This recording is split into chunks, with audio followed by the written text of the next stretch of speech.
Bismillahir Rahmanir Rahim. Alhamdulillahi Rabbil Alameen. Wassalatu wassalamu ala Rasulillah sallallahu alayhi wasallam.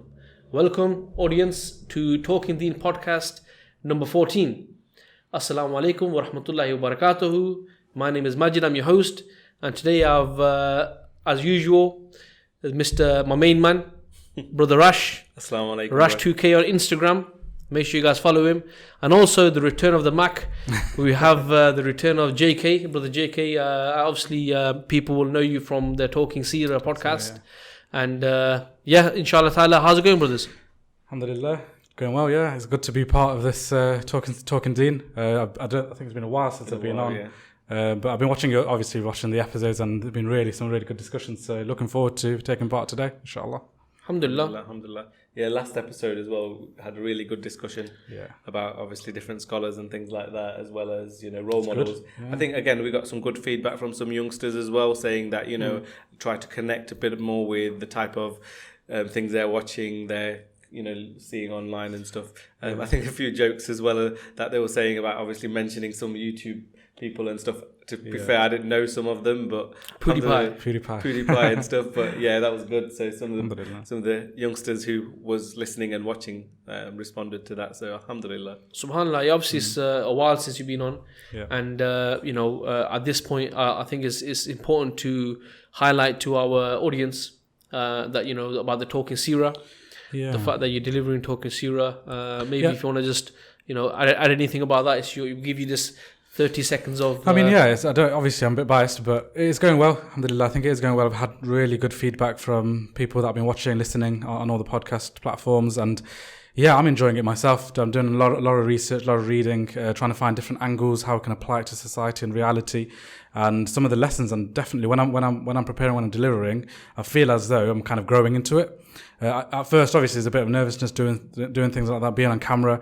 The good thing about this, there's a few people, so you can kind of play off each other. But in front of the camera on your own, sometimes it's a bit difficult. It doesn't come naturally. But alhamdulillah, I think I don't know what you guys think, but I think it's going well, and it's been received quite well. Alhamdulillah, Alex, I don't really want to big you up too much to your face, but what I would say is it's I find it very, very beneficial. I listen to it in the car. I watch it with the kids, and I think that's the most important thing is the kids, because what's happening with the seerah is either people see it as a storybook, or they just see it as like a biography, rather than seeing it as something which we can which we need to see as a guide for our life now.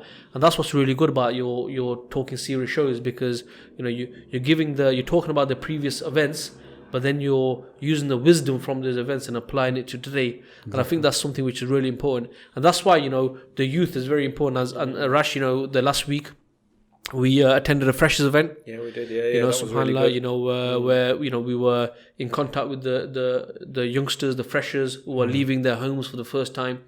And for those people, especially, when you've been living with your own family and stuff like, maybe in your own community, to leave that now and to live on halls and be around an atmosphere where, in fact, it's pushing you towards the fitna. It's pushing you towards everything that's un-Islamic. It's very important that, there's an environment there which, alhamdulillah, we've seen from the local ISOC brothers, that they're trying to create this environment, because, it's very important, because when you got to understand, humans are social beings, okay? And when you leave home and you need to belong to something, okay? And that's why at universities you have societies, okay? It's a society away from your society. So the fact that the Islamic Society, so we did an event, we gave out some merchandise. So it was really good. Like you say, it was on Jummah as well, so we were able to speak to a lot of people who came to Jummah maybe for the first time, being at that university. So again, there was like people were looking around for the prayer room and stuff, so we were able to help some of them. We came and chatted with them for quite a while afterwards, little sit down gathering, bit of a halakha, just really more to do with, how does it feel different being away from home and discussing core things that, when they've come to this kind of environment, how do they make sure they stay around Muslims? How do they make sure that the type of things that they're doing are, allowed? we're fortunate that there's a society of Muslims and youngsters nowadays who do refer to Islam immediately when they've got certain questions. But at the same time, if you're not in a good environment, it can go the other way. And alhamdulillah, that's what the ISOC there was doing a really good job of, events and things to make people come together. That is important as well, because there's one thing which we might talk about, people starting doing things which they shouldn't, whether it's going clubbing and pubbing and all this sort of stuff. But the reality also is, and I've seen firsthand, and actually I think it sort of links naturally to our topic today as well, is the fact that you actually have to safeguard your Iman. Of course. Because I've seen people, and I've actually been in contact with people at university and stuff who actually left Islam. And that's why this links into the topic today, because even on Instagram, and also at this point, inshallah, Maj77 Hussein on Instagram, if follow me, inshallah ta'ala, you'll see regular updates for our podcast as well, and snippets and stuff. But on my Instagram, I was discussing with this person, and basically what he was saying to me was that from his point of view, and he was obviously generalizing, right? So fact is generalizing, but we can touch upon that as well. But what he was saying is that a lot of people that he's in contact with, Muslim people in the West, because of science, because of open information, because of prosperity, what he was saying is that a lot of Muslim youth are leaving Islam, okay, and or they were becoming agnostic, but they weren't mention it to their families. They would keep it to themselves. But obviously in their friend circle, obviously I discussed with this guy, and he's non-Muslim anyway, so he was generalizing, because he might paint that picture, and what he probably didn't realize is I also live in the West, and I can also paint another picture. But what I think is important, and probably leads me to the first question, is that many people will claim that there is a crisis that the Muslims are facing at the moment, linked to people leaving Islam. Okay, and what can happen is that sometimes we can be defensive, in the sense like we don't want to acknowledge it. Okay, and then at the same time, you might get some people who have a popular platform, who may paint a picture as if everyone's leaving Islam. Okay, so I think you need to be realistic. But what my first question is that, are we dealing with a crisis, as one person said, about Muslims, especially the youth, leaving Islam? I think it is a debate and discussion that we do have. I've had this discussion with other people as well. That, are we really facing a crisis? Is there like mass apostasy taking place within the Ummah? And the first thing we need to do is recognize we're a global Ummah. So we can't just isolate it as just the Muslims that live in the West. What's their situation? What's the situation of the Muslims that live in the Muslim lands? We're a global Ummah. We're a united Ummah. We carry the same thoughts. We carry the same Aqeedah, right? So at a Ummah level, at a macro level, from what I've seen, from my experience, from generally when speaking to others, I don't think we have a crisis of mass apostasy. We're a Ummah of 1.6 billion. I think we're growing. The fact is, we're not facing mass apostasy, as people are just every day leaving Islam. However, what I would say is that there is a crisis in the sense that because of this Western dominance and capitalist dominance around the world, whether it be in the Western world, even in the Muslim lands, because they are the system that's dominating the world today, there is a crisis in the sense that our viewpoint is starting to be questioned, and Muslims are being affected and influenced by Western values. So due to this, they may not be leaving Islam, and they may not, but there's certain questions that are coming up that aren't compatible with. So Islam and Western thought are coming at a clash, right? So when it comes to our youth, they're getting educated, they're taking on board certain views and values that don't really align with Islam. So you may call it science, you may call it Western philosophy that isn't really compatible with the Islamic viewpoint. And the youth, and not just the youth, even kind of the ones that are a bit older, have to make this decision. That, do I carry on with being firm upon my deen and the Islamic values that I have embraced? And the question is, have they really fully embraced this? That's another question. or do I start to kind of compromise or start to kind of, integrate with Western? And I think this is where the crisis is, rather than mass apostasy. I don't think that is the case. Yeah, well, I tend to think also that it's easy to kind of paint a picture, isn't it, or a label, and just to say, oh yeah, because we know there's certain movements that have started in certain places, movements of ex-Muslims, or even you see the promotion of a lot of ex-Muslims. Yeah. Then you get kind of media painting the fact that, oh, okay, there's lots of people leaving Islam. So it's really easy just to say, okay, that's what's happening. But I actually think it's slightly different to that. So crisis is it's a subjective word. The way I would look at it more so is that there's almost two ends of a spectrum that's happening. There's on one side, you're getting a lot of youth and a lot of Muslims that are coming closer to the deen. When we were younger, the level of understanding of Islam that we might have, if you go to a university and chat to a few brothers like we were doing the other day, the level of Islam that they understood at the age of 20, 21, 18, 19, I'll 100% put my hand up and say I didn't understand Islam as well as them when I was that age. Yeah. But so you see a lot more Muslims, and whether it's the advent of social media, whether it's easy access to information, whether it's YouTube because you got eloquent speakers giving Islam, whether it's even the fact that sometimes, some of the difficult questions will come to shortly, whether it's those ones, and then you see a refutation for it. Yeah. So you might get, I watched this good video of Yusha Evans, and there was this question about, if Allah knows predestined whether you go into Jannah or Jahannam, does that mean you can't change that? You don't know, you don't have free will. Those kind of questions. Yeah. In the past, if you didn't have someone else coming to the fore and going, this is how you answer this question, this is how Islam completely and correctly can answer that question for you, you might have questioned. So I think there's one end of the spectrum where Muslims are becoming more practicing, and we're seeing a positive. But at the same time, because of what you said, is that the secular society and the society at large being dominated by a certain ideology, that's affecting Muslims and non-Muslims.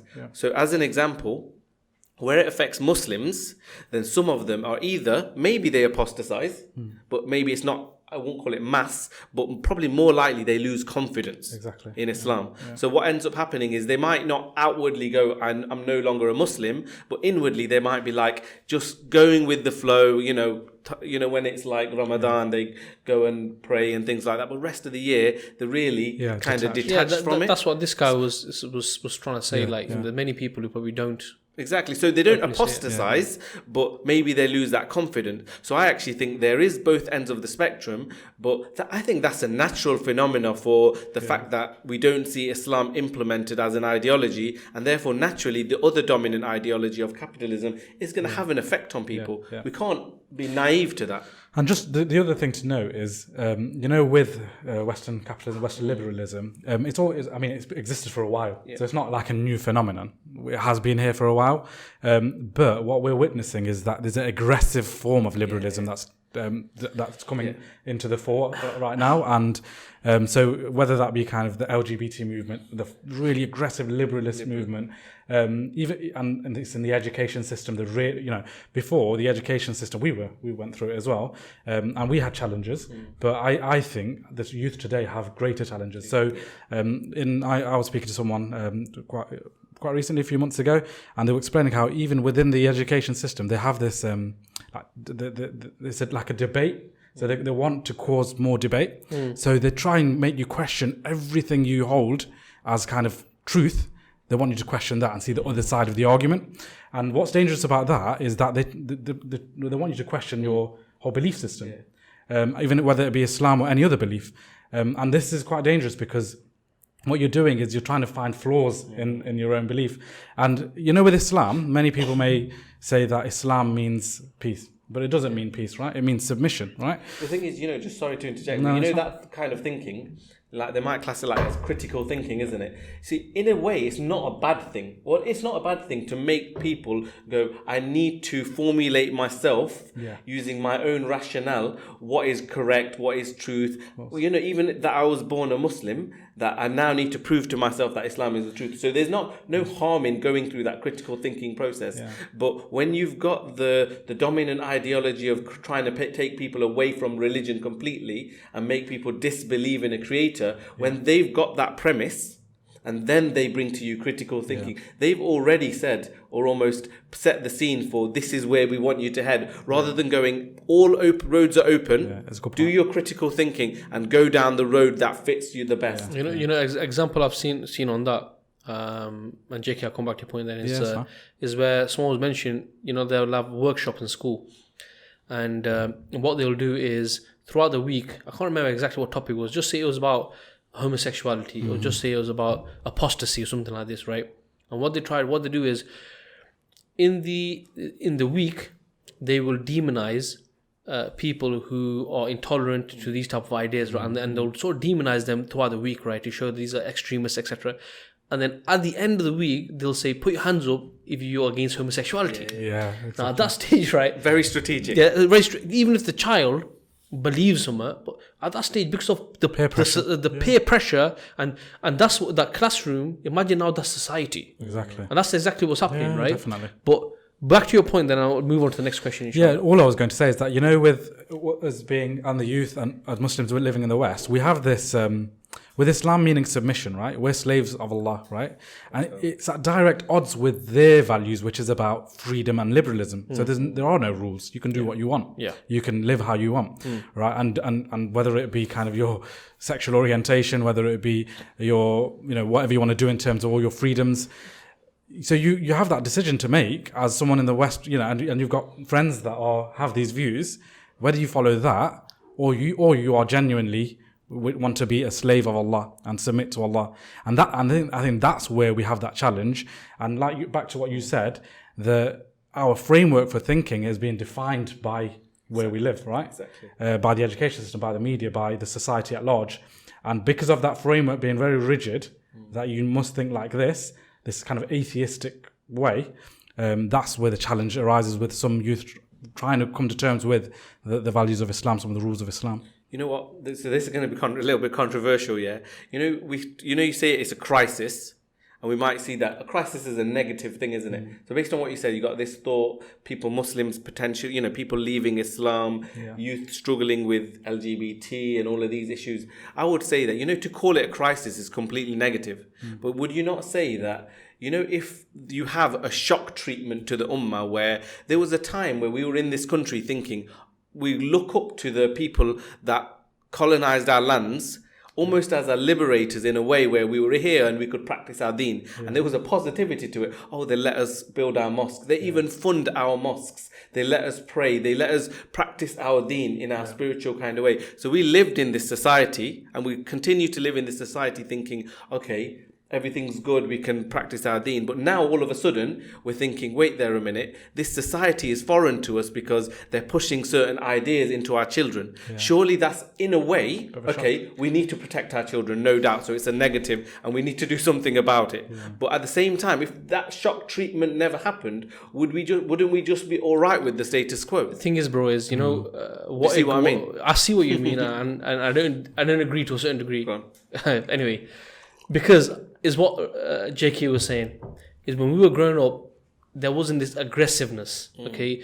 Because right now, you just say you have a confused Muslim, right? Now the point is that guy might be Muslim purely by name, but we cannot say whether he's Muslim or not. This is in the akhirah whether Allah subhanahu wa ta'ala is going to accept that. But from our point of view, he's Muslim unless he says so, right?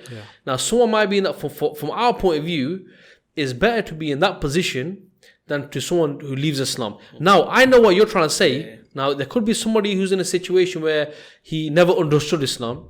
He leaves Islam because of critical thinking. And then his critical thinking brings him back to Islam. But we're talking about a society where that critical thinking is only from not a neutral point of view. It's from a specific viewpoint. And when you apply that, your conclusion would only be one, and then you have a society which is pushing only one viewpoint. It would be extremely difficult for that person to come back to. So I would say that to a certain degree, that shock treatment is good if it's genuine questioning, right? But anyway, let's move on, inshallah. So, we are saying that maybe some people are leaving Islam, okay? Even though some of the statistics that I came across in America, for example, in 2018, it was saying that a certain amount of people are leaving, but the only difference between that and like Christianity and stuff is that same amount of people are accepting Islam as well, right? And in that respect, I might give a bit of credit to your point of view. What I mean by that, okay, I'm not saying it's good if any Muslim leaves Islam, but maybe you've got a percentage that's leaving who never understood it and is being replaced by a percentage who understand it. And Allah subhanahu wa ta'ala says that He will replace you with people, with better people. Now, I'm not prophesizing going but link to your point. But anyway, one more question is that did come from that element of shock treatment, isn't it? Yeah. So when 9/11 happened and when all of these things happened, whereby they're now having to talk about Islam in the media more. Yeah. Okay, even in a negative way, there will be certain people who go, okay, even though they're speaking about Islam negatively, what is this Islam? There's going to be some people then go, okay, let me look into what this is. Not everybody just takes the media and just goes, I'm going to get completely brainwashed by the viewpoint that's promoted. Well, they do say that after 9/11, the rate of conversions, went quite high. Anyway, my next question is that, okay, so we do identify that we can accept that some people are confused, some people have left, some people are on the brink of leaving, some people won't admit it, but in their heart they've left. So and even though some of the things you mentioned, but what do you think are some of the most what do you think are the reasons why we can identify why people leave Islam? Yeah, some of the reasons. One of the main reasons we hear is that the supposed incompatibility of Islam with modern science. Excellent. Right? So this is where, just to break that down, basically that there's certain things within Islam, certain facts in Islam, truths, that don't really comply with what they term modern day science. And the reason I'm saying modern day science, I'm not being critical of science, because science has its place. Scientific thinking has its place, right? But the way they use the term modern science is very ideologically driven. So they have brought in certain things that they teach as fact and as science, but in fact they're not science, right? So I'll give you an example. The theory of evolution, the Big Bang theory, they claim these to be kind of scientific facts, but they're not. They're theoretical, as the name suggests. They're theory, right? Yeah. And they have no basis. They're taught as facts. They're taught as facts. And not to get too technical, but what is science? So what science is a practical experiment based on things that you can observe, tangible things you can observe, right? Things that they're speaking about that they claim to be science, like evolution, isn't observable. There's no observable evidence, right? So then this isn't science. It's just a philosophy. It's a theory, right? And what's happening is that because these are in the education system, even when we grew up, they were taught to us as absolute fact. There's no doubt within this. When there's certain things within Islam that don't conform to this, that's when some of the youth may start questioning, right? And that could be, for example, the hereafter. That could be certain things within Islam, whether it be stories in the Quran or facts in the Quran that talk about how Yusuf alayhi salam was in the belly of a whale, and Yunus alayhi salam was in the belly of a whale. For example, how can this be? This doesn't agree with science. Or whether it be Ya'juj and Ma'juj living amongst us for so many years, thousands of years. That's an interesting one, the Ya'juj wa Ma'juj, because of the latest issues of the controversy, shall we say, in regards to Dr. Yasir Qadhi, isn't it? Exactly, yeah. And I mean, we can talk a bit about that. It might be good because what you're talking about there is you're talking about from a scientific point of view, but here we might have people who are esteemed scholars, people look up to, have a lot of following, and maybe and that's why I say I don't see a controversy if you're being taught that at school. Yeah. But if someone is someone who we hold in high esteem and is a scholar, and if they are saying things, that's going to even add to the confusion, I think. So maybe you want to just touch upon that. Yeah, definitely. I think this is the point, that we're not just talking about the youth. But the fact is, those that are, especially those living in the West, even these scholars, these learned people, don't get me wrong, they are scholarly in the sense that they've learned lots, right? To a high degree. And Yasir Qadhi, for example, he went to Yale University. So in terms of intelligence and intellectual kind of education that he's gathered, there's lots there. However, So what for our listeners and what happened? What happened? Yeah. So basically, in this video, Yasir Qadhi, he I think it's a longer video, but within that video, he explains how this not the story of Yajuj and Majuj, that they exist today. They have existed for thousands of years, and they are behind a wall that we have never had access to, and that wall will eventually be broken near the end of times. And there's even a hadith where Muhammad said that Yajuj and Majuj have made a hole in this wall. So we all know that story, right? Yeah. What Yasir Qadhi essentially says is that he doesn't really believe in this, because it doesn't agree with modern day science and modern day geography. Because how have we not found them? And how, all these satellites that we have, how have we not identified where these people are, and how have they been living? If they are kind of a human form or creation, how are they living for that many years? So he goes down this very slippery slope of questioning the fact, or questioning this the kind of common interpretation. Interpretation of Yajuj and Majuj, because it doesn't agree with modern day science. Okay, so let's take modern science out of the way for a moment, right? If somebody was to, say, where is on this world today, where is there a wall, where there's the people behind it, where, they're trying to get out, there's a hole in the wall, if, I think a normal person might question that, how would you answer that? Answer it. And this goes back to the point of our premise. So our premise with Islam, we don't take the scientific thinking has its place, right? As I said, where it's observable, but we have the rational thought process when it comes to establishing in our hearts with firm conviction that Islam is the truth, the Quran is the kalam of Allah, the word of Allah, and the Sunnah is also a source of Islam, and there are certain hadith that we take into our Aqeedah as a fact, right? So when we have done this, we accept the fact that Allah is the one that dictates and controls the universal laws, right?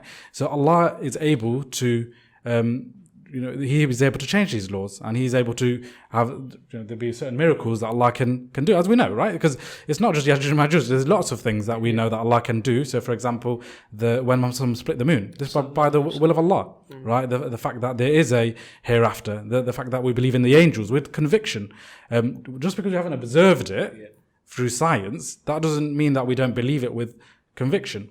So because as Muslims we have come to Islam in this manner, why should we question the fact that Allah can have a certain place on earth that hasn't been identified and they are living for thousands of years? This isn't difficult for us to grasp or believe, because our premise is on the basis of, as I said, rational thought, and coming to the conclusion that Islam is the truth and Quran is 100% fact, the word of Allah.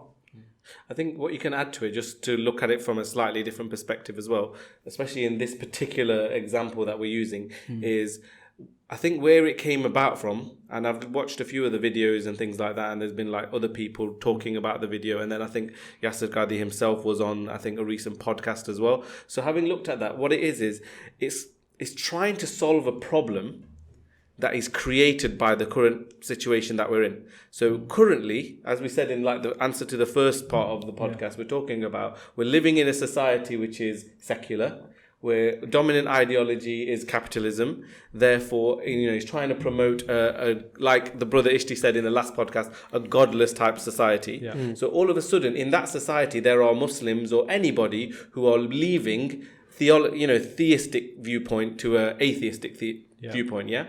And so then what happens is, what the Yasir Qadhi is saying is that we need to help those people, because there's certain teachings in Islam that they can't reconcile. And they can't reconcile with their belief system. So when that particular evidence, when there is some indefinite element to it, in other words, there might be slightly different interpretations to. We know in the Quran there's certain things that have only one meaning, and there are certain things that can have multiple meanings. We know there are things that are definite, and then there are things that are indefinite. So actually Islam already gives us a way of reconciling if certain things are a miracle, that we know that Allah can do miracles. And equally we know if certain things, say, like if it says in the Quran about the embryo and all of these things. Someone can judge it and go, that's what it's talking about. But as science might discover more, in future we might go, actually, maybe Allah was talking about this instead. Because those things are not necessarily definite. But the problem I've had with this is not so much the fact that some of it I agree with, in that where he's saying that you shouldn't take things into your Aqeedah that can have different meanings. You only can take into your Aqeedah what is definite. But where I think it's very problematic is trying to help people who are leaving the deen by going, you can take this interpretation which you can agree with more. But what happens is, all of a sudden, if other things like Isra al-Maraj and anything that is a miracle, or anything that you can say doesn't, like you said, doesn't agree with modern day science, all of a sudden, what happens to that same person if you've held him into the deen because you've given him this viewpoint on this particular interpretation, but later on the other thing, he goes, well, I don't agree with that either. You can't have two premises to help the same person. Do you see what I mean? The thing is, though, with what the example you've given there about the not taking doubt into your Aqeedah, and inshallah what we'll do is, I think, we're going to speak about what is Aqeedah, what's the correct, because the whole point is, the whole point of this is Iman, Aqeedah. If you arrive at it the correct way, then it's easy for you to refute these types of things, right? But there's one thing, me saying, there's certain things in the Quran or there's certain things in the Hadith which are not definite in the sense of there's more than one meaning, or some things might not even be definite in the sense like of the chain of narration, how they got to us. So you may not accept it because of this. Fair enough. But if we refer back to that video, and like I said, it's not issue of speaking about a particular scholar. It's a good example because it actually links to what we're speaking about, and it's something which is current as well, right? It's just to do with this idea of Muslims potentially leaving because of the current status quo. That's right. But when you say that I cannot accept this because my intellect does not accept this, that's the problem. It's not, we can say, we don't accept this because of the fact that it's not at the strength of evidence to take into your belief. But when you're saying that I can't accept this because of geography, I cannot accept this because of science. Now, the Islamic evidence is not your reference point. Your reference point is the science, exactly, is the geography, and that's where the problem lies. Because if go back to this example, as if the scholar he said that because of the certain evidences and the strength of the evidence, we cannot by factual, with a fact or with certainty, say that Ya'juj and Ma'juj are people and they live here amongst us today because of the weakness of the evidences. That you can hear that, because in Islam we know there's certain things in Islam, it has different levels of strength, and we can get and many scholars had different interpretations because of this, right? But in that video, two things I think that's problematic. Firstly, he kind of does away with the classical opinion, and the classical opinion is held by many scholars. Many big time scholars, right? So you can't just do away with them because they have come to it on a certain basis, right? So that's one problem I have with that. And the second problem, like you said, is that he doesn't say it on the basis of strength of evidence. He says, to kind of quote him, paraphrase, is that the reason I don't really accept this is because it doesn't agree with modern day science and geography. That's where the problem lies. And even my intellect, and that's what Rash's point is. The point he's making is the fact that the way you perceive the reality. Okay, first of all, if we don't agree on one process of thinking, right, then the way we evaluate reality. For example, if somebody evaluates reality as matter, as being something where there's nothing before, there's nothing after, it's just matter. But there's another person who, he evaluates reality as being something which is created. Okay, their viewpoints are different. But what Rash is saying is a valid point. The fact that if one person is viewing it purely from what they think, then they may come into it, but then they might start disagreeing with it. Because also what he was saying is, he's saying, look, if you want to believe it, you can believe it. But me personally, I can't. It disagrees with my intellect, and then what happens then is, what does that mean? We can all have different multiple beliefs in Islam, exactly. But also maybe I think it's worth mentioning. There was a really good a video made by a brother called Saajid Lipham. Is that correct, JK? That's right, yeah. Yeah. And some of the points he made were fantastic, and inshallah, I'll begin, and then you guys can chip in, because obviously I'm sure you've seen the video. And what I really liked about his video, and I encourage everyone who's listening and watching to check.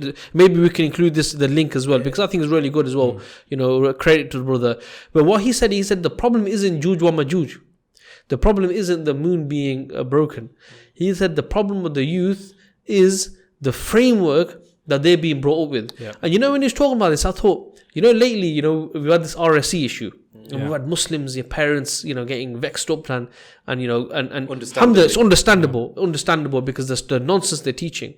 But what this guy was saying is that basically what we do is when we're sending our children to these schools, basically they're being taught atheism. Yeah. In reality, right? They're being taught atheism. Going back to your points about Big Bang and stuff like this, even though they call it theory, but the way it's taught is like it's a fact, right?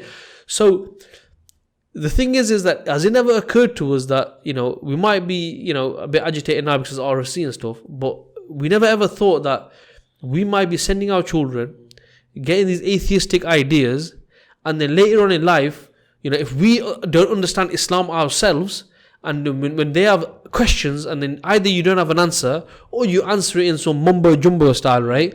To them it's like, that don't make sense. You've sent them to institutions where they're being told to think critically, to think about things. Don't just think blindly. But then but when it comes to the deen, you give answers where it has no explanation.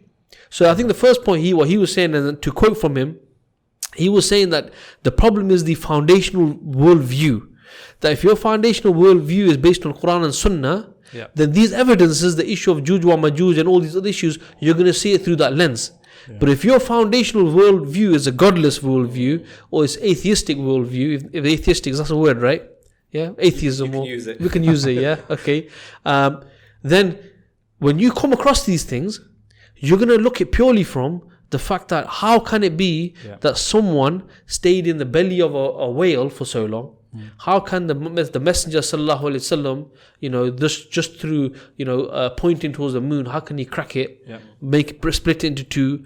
How can Musa alayhi salam split the sea? Yeah, so actually the brother gave a really good example in his video. Actually, he did actually give the example of Abu Bakr as-Siddiq after the event of Isra wal Miraj, and he was saying that the response of Abu Bakr as-Siddiq when people came to him and immediately said, look, this is what the Prophet ﷺ is saying. He's saying that he was able to travel all the way to Al-Quds and ascend to the heavens in a single night. And Abu Bakr as-Siddiq said, look, if he said it, then it happened.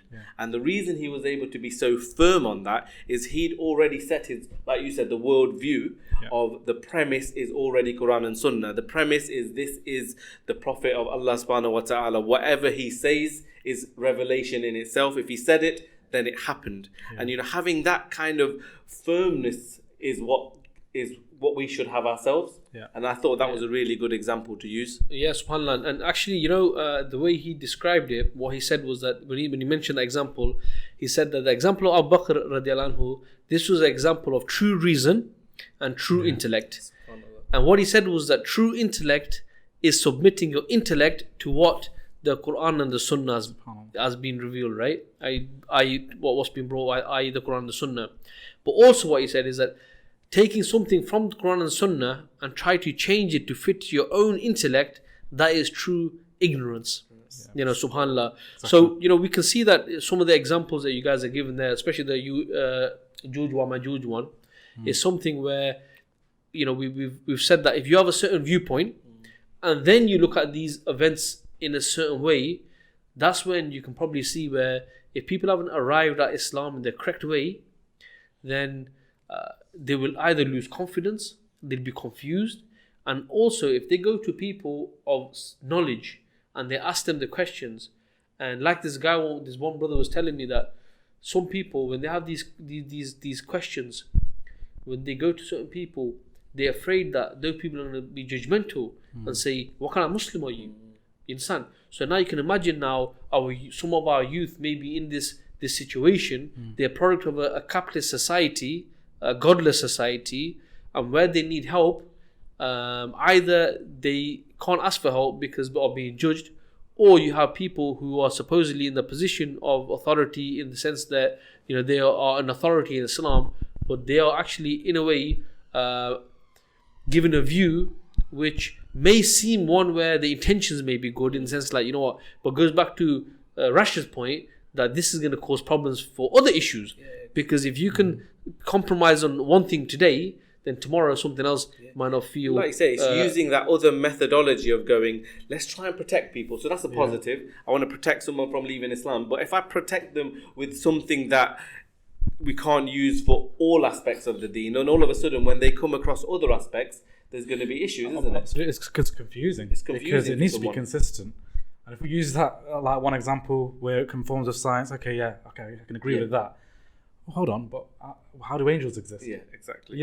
That's where it's very dangerous. So we need to be consistent. And even in society, the original, I know we move on to some other aspects, but it's also worth understanding that, when we're talking about why people are leaving Islam, or if they're leaving Islam or losing confidence, those people, it's not just it's kind of the intellectual, the scientific thought side of things. We actually have issues within our own ummah in terms of, people sometimes, there's like cultural things, and they attribute cultural issues to Islam. So a reason for giving that example is a lot of the feminist type movements that have arisen, Islamic feminist type movements, a lot of it is there's cultural reasons why women in Islam are treated in certain ways. It's certain in certain societies, maybe Asian subcontinent type societies as well. So actually, when you have certain cultures that are actually diluting Islam, the correct understanding of Islam, then you have other movements arising that make people, let's question elements of Islam now because... Conflate. Exactly. The culture side of things conflates. So actually, I don't think it's just the scientific side of thinking. It's many things because we don't have comprehensiveness of Islam being implemented that causes this confusion within the youth. SubhanAllah. So that's a fantastic point. And actually, I was going to touch slightly on that. Okay. But it's good that you've said it in the way you have, because a lot of times we do mix things culturally. There's things that, whether, especially in the subcontinent, where there's certain ideas of like holy men and peer and stuff like this. And so when people are listening to stories where, people drowned for 40 years, and then one guy came along and made a dua or something, and the people came back up, and to a guy who has not got the foundation in place is going to be something which he just doesn't agree with. But also what I notice is that not just from the scientific point of view, is I believe I've not come across a single person myself who has left Islam and who has, when giving his reasons to do so, has given any reasons which disproves the existence of a creator, which disproves that the Quran is the speech of Allah subhanahu wa ta'ala. And what I've seen is that when you hear the arguments, they're purely emotional. I came across this, I came across concubines, I came across this thing about the marriage of Muhammad sallallahu alaihi wasallam and Aisha radiallahu anha, and this didn't agree with me, and I couldn't accept it. So what you can see is purely emotional. So what this suggests is that the way these people have even arrived into Islam was on an emotional level, and hence why it took something which was they emotionally couldn't agree with, which actually tipped them, over the side, and they left Islam. Because I've not come across anyone who has rationally, intellectually disproved Islam. So that leads me on to the next question, I think, which is the highlight of this whole discussion about what is the correct way that we need to arrive at Iman, at Aqeedah, at Islam. What's the correct way? Is it okay for people to just be born in a Muslim family? Is there certain questions that we need to pose ourselves? What does Islam, what does Allah subhanahu wa ta'ala, what is He asking us to do? How is He commanding us to arrive at Islam? I think that's the important point now. Definitely. I think that is what it leads to. And this is what this whole discussion, if we can take away this point, I think that's, we'll benefit from this discussion, this podcast. And it's back to your point that many of us here in the West, as well as the Muslim world, we potentially have taken Islam to be kind of hereditary. So it's like our parents believed in Islam, so that's why I'm a Muslim. As though it's like a culture, like you said. So Islam isn't a nationalism. Like, we're not just Muslim because, but I'm born in a Muslim family, so I'm Muslim. No, Islam is something you have to believe in. with certainty, right? And Islam is very different from every other faith and belief system. And the reason I've said belief system is that even atheism falls into that. Because atheism carries this, this trust and hope that evolution must be true. It's a hope. It's not based on fact. It's a faith. They have this faith and hope that the scientists said so it must be true, and I've got faith and hope in this, right? So Islam is different, and Islam we cannot place on the same kind of level with all these other faiths that have to carry this some sort of, there's an element of doubt in it, yeah? With Islam, as we know, and the term Aqeedah we use, the Islamic Aqeedah, we must be carried with absolute certainty. We must arrive at it decisively, and it needs to settle within the heart. And what I mean by that is that as I said before, we follow that rational process to determine that there is one creator, and that creator is Allah. There's one creator, and there's not enough time to go through the whole kind of discussion. But actually, we're able to use previous information, our experiences, rational and reason, to come to the conclusion that there must be one God, and we believe that. When you say rational, you're saying rational. You keep using that term, right? What do you want to explain it? Because it's important to explain what people... It's a good point. Yeah, it's a good point. And it's at odds with... it's a different way of thinking to the scientific way of thinking, as I've already explained, right? Rational thinking is essentially coming to a decisive or conclusive answer based on the reality, so what we see around us, and based on previous information, things that we know to be true, right? And it doesn't need to be observable in the sense that it's not an experiment, so you don't take this mug and start experimenting all its features, and it can be things that are beyond that kind of observable realm, but it's rational in the sense that based on anything else that we've experienced, we're able to satisfy that. And I'll give you a really, really quick example that at work a while ago, it was like with a glass actually. I was with a colleague, right, and we were just talking about like these topics, right, quite deep topics, and I said to him that this glass, how did it get there? Like, how did this mug, how did it get there on the table? And he said, so someone put it there, or you put it there. You made a cup of tea and you put it there. So yeah, obviously. I mean, is there any other way that it could have got there? But yeah, someone else could have put it there. Yeah. So I said, okay, let's just define this discussion a little bit. So I said, okay, there's three ways that this mug could have got here, right? Either someone put it there, whether it's me or someone else, someone could have put it there, right? That's one way. Second thing is that it could have made itself. It just made itself. I mean, it's absurd, but that's an option, yeah? Or it's always been there. And I asked him that question, and he said, obviously, is someone put it there? Like, do you think I'm stupid? Like, obviously. And this is what, I'm giving that example because I don't want to make it too technical. No.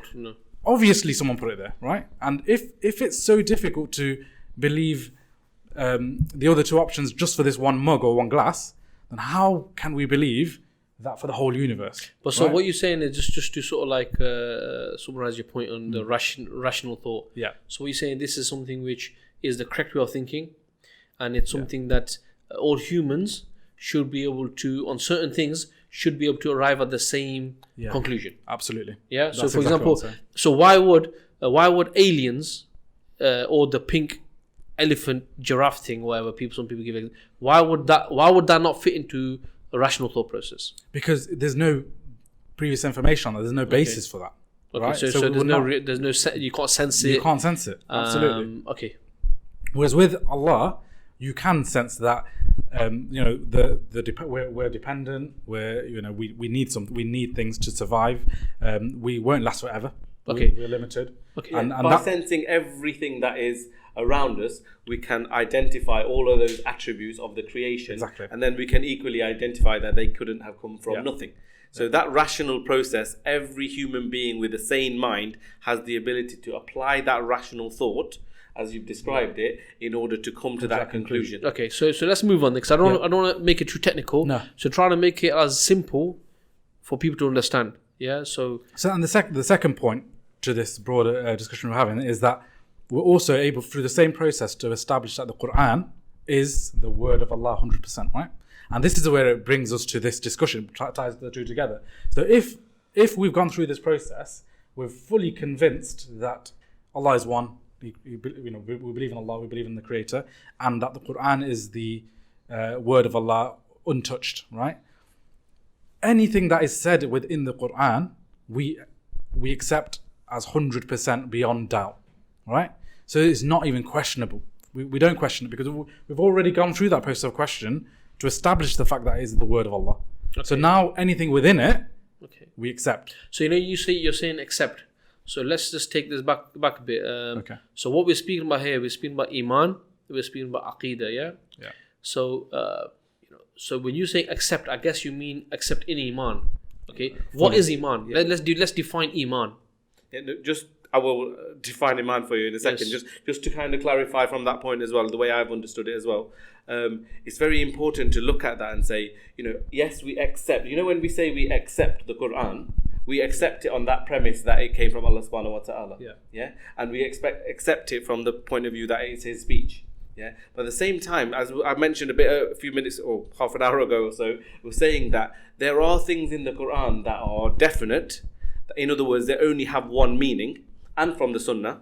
And there are those things that have multiple meanings or can have multiple meanings. So when you said that we take into our Aqeedah the fact that the Quran is the speech of Allah, we do. Yeah. But at the same time, we don't take into our Aqeedah those things that may have multiple interpretations. Okay, guys. Let's try and make this like a process that we take people through a journey. Yeah. Okay, Yeah.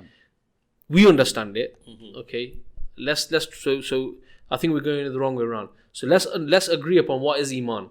Yep. Let's agree upon what is Iman, what is Aqeedah. So a lot of people, I've heard people say your Aqeedah is different to mine, right? You guys have a Wahhabi Aqeedah or you have this Aqeedah, right? So how would we define Iman? And this is something which every Muslim should be able to understand, right? So how do we define his Iman? What is Iman?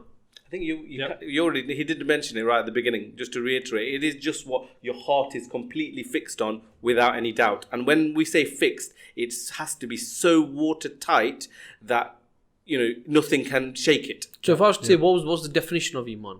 Because the definition is there for purpose, isn't it? Yeah, absolutely. To define what we're talking about, right?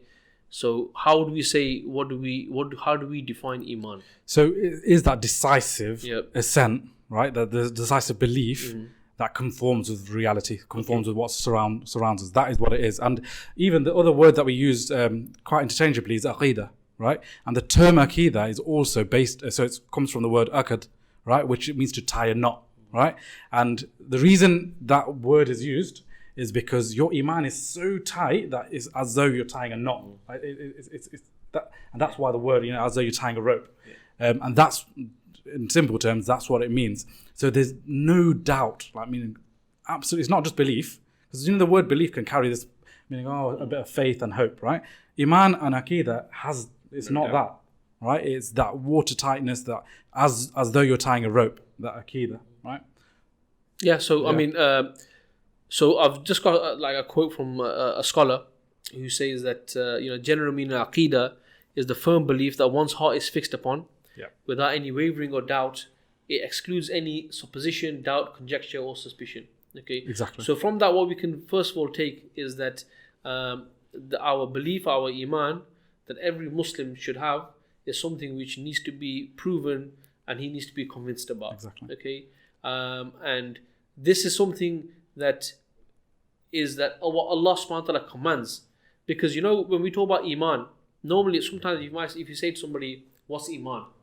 They will say Iman is having Iman in Allah, Iman in the messengers, Iman in the angels, and right? But I'll say, actually, no. What you're explaining there is what you have Iman in. Yeah. Let's take a step back. What is Iman? Because once you understand what Iman is, then you can see what fits in Iman. Yep. So it's like a framework, isn't it? It is, yeah. Because if it was just something which wasn't watertight, like you guys have described, then we would have multiple Imans, we'll have multiple Aqeedahs. Yeah. Okay, so we see that Allah subhanahu wa ta'ala himself commands in the Quran in many ayat where Allah says he rebukes those who have the doubt, who take conjecture in their belief. Yeah.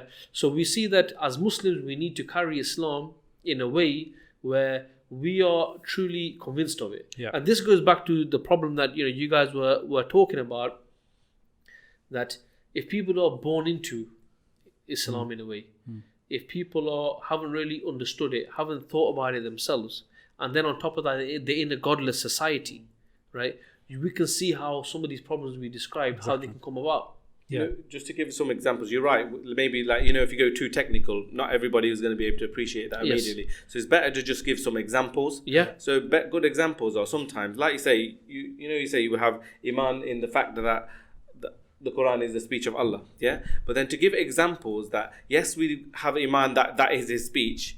But at the same time, you know, for instance, there are some people who come to Islam due to the scientific miracles of the Quran. They'll say, and there's many people who have written books even that say, look, scientific miracles of the Quran. And the issue with that is sometimes is the idea that you're coming into a belief system based on things that can be interpreted. Yeah. Okay, so even though it's the Quran, there are, like I was saying a bit ago, is that there are things that you can be interpreted in multiple ways. Equally, as new realities arise, in other words, in the future, when when we have, flying cars and all of these, we might have different realities. People might go to the moon. We haven't even got hoverboards yet. Okay, yeah. I watched Back to the Future. I was waiting for those. They ain't come out yet. I think everybody's waiting for those. But even say people have to go and pray on the moon. It's a different reality, isn't it? So the fact that the Quran, as we know, is going to be protected to Yawm al-Qiyamah, it'll be protected to the end of time, and therefore as reality changes, we will need new rules for new realities. That's why parts of the Quran have that kind of deepness to them to allow us to take rulings for different and new realities. But this is where it's problematic, in that from a point of view, if someone comes to Islam, and this example based on scientific miracles of the Quran, as science changes, if someone did an incorrect interpretation to say that's what Allah meant when he was talking about this, and now science has changed, that person who came to Islam based on those scientific miracles, all of a sudden his or her Iman is shaken, because it's like, well, I believed that to mean this. I took that into my Aqeedah. I took that into my Iman. And because I take the Quran into my Iman, all of a sudden something's changed. I'm shaken. Do I believe in Islam anymore? And this is why, as an example, it's important to appreciate we only take into Aqeedah, that watertight Aqeedah, those things which are definite and those things which are from definite sources as well. And I think it's worth clarifying that. And the example of taking Islam from scientific thought is problematic for that reason. Just to quickly, I know Jake, you want to make a point, but I just want to add to what Rash is saying, is a fantastic point. He always makes fantastic points anyway, but it's a really good one, because when it talks about this watertight thing, what's it tying around? When the scholars talk about Aqeedah, what they said was that as humans, we have something called the wijdan. Basically, one way a brother described it years and years and years ago. I've always used this example, but if you guys can think of a better one, where it's like your box of emotions. Okay, you have a box of emotions, right? And what you have is your Aqeedah is like a rope, and it ties this box of emotions, which done so tight that now you're emotionally in control, right? Now where your reason and your emotions are in sync. You understand? So what happens is, where the science one, why that would be a problem is, when some new discovery comes out, there's that agitation. Exactly. But when you've arrived at it correctly, the same way when they came to Abu Bakr radiallahu anhu and they said that this is what your companion is saying, he said that's fine. Exactly. I believe that he receives heaven's revelation from the heavens. What's bigger than this? What, why? Because of the Aqeedah was so tight, because his emotion was in line, was in check. You understand? And that's why people may follow idols, worship idols. Sometimes they might come to when they start applying rational thought process, like you're saying. This idol was made by someone else. Was made by properties and material which we find in this dunya. How can I be bowing down to this? Why? Because there's something which doesn't fit right. And what happens is that you can keep convincing yourselves, and convincing is the right word, but you can keep telling yourself, no, it's fine, don't ask these questions, it's the shaitan. But this agitation you have, ultimately you're not at peace. You're not at peace. Whilst if you've understood Islam in the correct way, now your Aqeedah is watertight, right? Now what you will see is that whether you have to make sabr, whether it's hardships, whether it's sacrificing in the way of Allah to you it's a second nature. Yeah. Because this is part of you, and this is now affecting your behavior. Yeah. You know, I just want to make that point. No, I totally agree, and it's linked to a point that I wanted to make as well, in the sense that, you know, with it's not blind faith. Like it's not as though we just accept Islam and don't ask any questions. No, just accept it. That's Christianity. So when Christians ask, Trinity just doesn't make sense. What does the priest do? I'll just accept it. You know, it's just an emotional response. So I just accept it. With Islam, as we've explained, it's not, because we've had that watertightness. We have that Iman in Allah, in the Quran, and whatever is in the Quran. No, but the way you've described it there, bro. I listened to a podcast where this guy is a convert. He was saying that he used to go to a Christian school, and he came across two verses which contradicted each other. Okay. So he goes, I went to the teacher, and I said to him, Mr. Teacher, these two verses contradict. And he says, I didn't know that was there. And he goes, I thought this guy is the teacher. This guy is the teacher, right?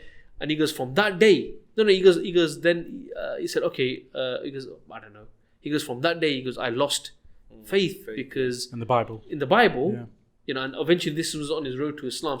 So that's that example. But what you're saying there is bang on. But now imagine where Muslims have these same questions and they go to imams and scholars, not scholars, but imams certainly, or your elders who are equipped with culture and stuff like this. They're in the same boat, bro. Exactly, and that's why it's really dangerous, and why, as parents, as those that are still quite young, I don't have any kids yet, but inshallah one day, when we do, we need to be really careful. And this is not, I don't want to put any blame on parents, but we have to be really careful of what's going on with our children, what they're going through, because when we want our kids to be successful, right? So when we send them to school, when we send them to university, we have this kind of hope that they're going to learn and become really successful people in their lives, right? But what we don't realize is that this indoctrination that's happening within these systems that we need to protect our children from. And I'll give you a really quick story, is that I experienced myself. Knew this brother who sent his child to like one of the best private schools, and in this private school near our house, actually, it was really well renowned where we live. And he this brother came to me and said, my son's questioning Islam and he's on the verge of leaving Islam. Do something. And I said to the brother first, why do you think this is happening? And he said that he's just been really influenced by all the things that they're teaching him at school. And I said, what I said to the brother, sincerely advised him, said, the problem is that when we initially wanted to send them to this school, pay thousands and thousands of pounds to send them to these schools, private schools, we never really thought about this danger that exists within these private schools. Are at the top levels of, you could call it kind of intellect, but they, expose the most kind of ardent beliefs of evolution as being fact and all of this. And I spoke to the young brother to kind of speak to him about why he shouldn't be thinking about leaving Islam and think about it a bit further and go through this process that we were speaking about. And he did take a bit on, but the fact and reality is that it's been embedded so within them that it's really difficult to now change that framework. It's a framework you've lived. Especially because you're this person that they probably don't even know outside, whereas the person who has taught them some of those things are actually the teachers that they're already looking up to, because they're in those institutions where they're thinking, well, to make myself a success, I need to be successful in this institution. We have the best teachers in all of the UK and all of the world in some of these institutions. Surely what they're going to say, especially about some of this kind of topics of critical thinking, about this level of knowledge, surely that teacher's going to know more than some Muslim person who isn't in this field. So there's a natural hesitation to start those discussions with people, and that's where it's quite very problematic and dangerous. If you did a flip mode on that, and imagine now they had the correct understanding of Aqeedah and then you sent them to these schools, they'd influence others. And this is what the really sad thing was, that this child now viewed his parents as being kind of idiots and backwards, and thought the school and people, his teachers, to be those that are the higher levels of intellect. In fact, it's the opposite way around. And it brings us to that point that, as Muslims, we need to have that confidence in Islam that we are on the truth. They are on the batil, they're on the falsehood. We're the ones that carry the correct way of thinking. They have the incorrect way of thinking. And when we do have this, we will be able to influence others, right? And that's why it's so important that all of us go through it, as we've explained, establish our Iman, our Aqeedah in this correct manner. And it's why all Muslims need to have this kind of way of coming to the Aqeedah, because like for example, especially we're from Asian subcontinents, that kind of culture in that way we've been brought up. Well, yeah, there's a bit of a backward thought element there as well. But you go to mosques and things, and they throw things at you that like forget scientific thought. It's just doesn't come from Quran, doesn't come from Sunnah. It comes from like this Peer said this person said this. In a village somewhere this happened and a missile came out of the sky and someone prayed and that missile exploded. You get all of this stuff that this is not even about believing something on the basis of pure evidence. It's just believing based on emotion of someone. What happens? The kids come into that environment and they go, that's bogus. And they that's when they do the flip mode and they say, I just don't want anything to do with this. So that's why we need to come to Aqeedah with decisiveness and not bring all of these other things in, which are either culture, which are completely not based in evidence. And I think that's really important. Yeah, subhanAllah, man. So inshallah, coming to the end of the podcast, just to go over some of the key points and then make some additional points before we end, which I think is important as well, but we don't need to spend too much time on it. Is that first of all is exactly what Rash said, is if we go back to the original discussion, we started off about people leaving Islam, and the reason are to do with society, and the reasons are to do, what it boils down to really is how they've arrived at Islam. That's what it boils down to. If you're living in a society where it's like implementing the Sharia, where at every stage in society, whether it's personal or whether it's societal, all you're being reminded by Islam, the intellectual proofs. I'm not talking about blind faith, intellectual proofs. You can see that what it would produce. It would produce your Imam Shafi'i and Imam Malik and all these great people in the past, right? And now when we look at the society, the fact that there's no Islamic State, the fact that the Islamic State has been absent for so long, the fact that the colonialists are ruling the world, the fact that some of the Muslims are in the West, the fact that we go to the same schools, etc., etc.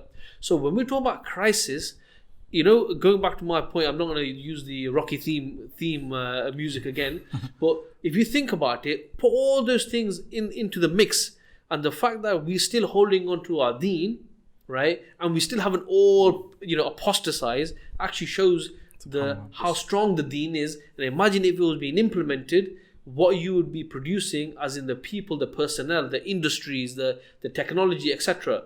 So I think the key point to take away really is, and for everyone, for all the listeners and people watching, is that your Iman, your Aqeedah, we have to understand this, right? This is the fundamental question in our life, and we have to understand it ourselves and teach it to our kids. But also, before we end, a few moments, and I think is important, is that what we see from this is that as Muslims, as an ummah, we see that the unifying factor for the ummah is the Iman, is the Aqeedah.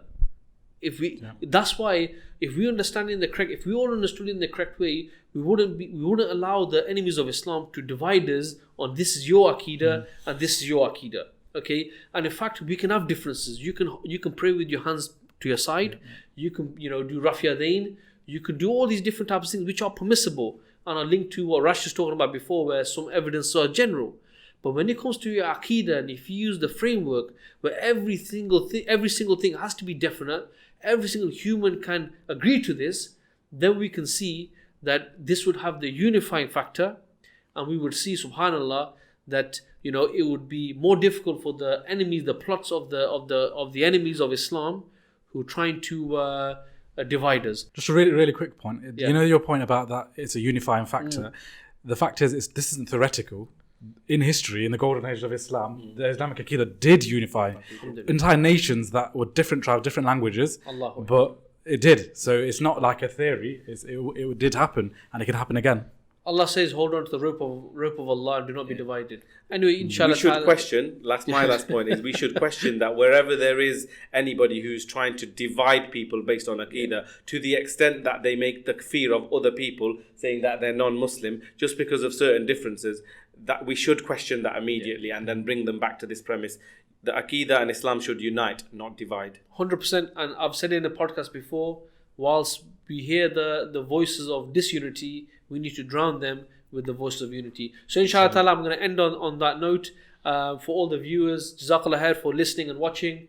Follow us on YouTube, Instagram, Twitter, Telegram, Facebook, and if I've missed anything, all different podcasts, all popular podcast platforms as well, inshallah ta'ala.